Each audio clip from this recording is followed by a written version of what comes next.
a small story. Don't confuse this with what our news anchors refer to as a story. This is no such story. This is real life. And I will recount it as I walked through that gentleman's life. It was probably 2003, and I was a lieutenant colonel. We were deployed in a difficult area, and they would sort of about 2:30 in the afternoon. I got a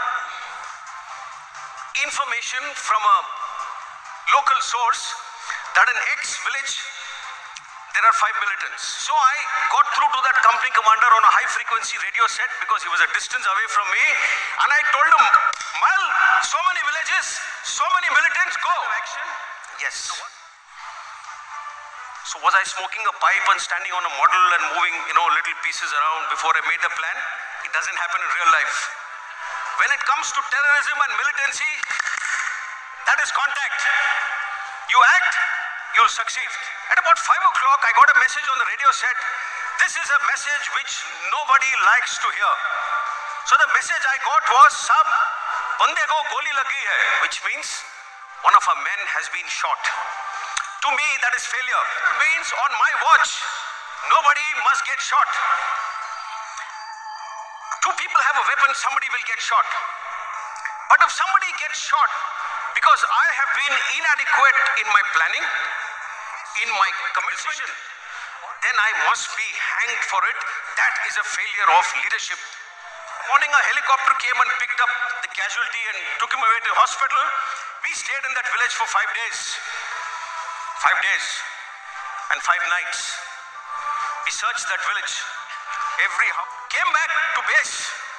Anyway, got through to the hospital, got through to the ward where he was admitted. A nurse picked up the phone in the ICU and I asked her, Banda kaisa hai? Start again. I asked her, how's my soldier? She said, sir, his femur has fragmented at 2 places. Now please understand, the doctors here may know, when you break a bone, it breaks like this, clean.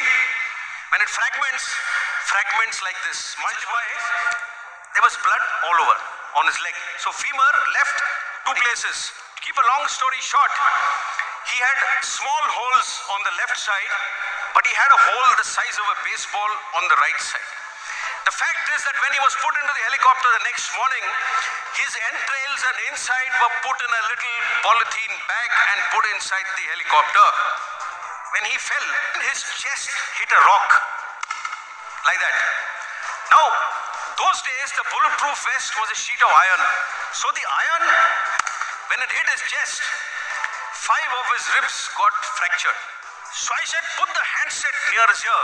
The transmission of the good wishes of so many of our men, which I will relay to him, will help him get better. So I said, sir, you can speak. And I asked him, Nimbaram, that was his name. Nimbaram, he was from Sikar district in Rajasthan.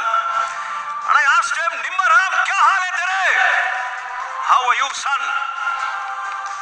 For about 15 seconds, there was no response. And I was about to put the handset down, thinking that, either he can't hear me or he can't speak, or both. But just as I was about to hand over the phone to the operator, the handset, I said, Saab, पेट में थोड़ी सी तकलीफ है, which means after all these injuries, he's telling me I have a small ache in my stomach. I didn't know what to say.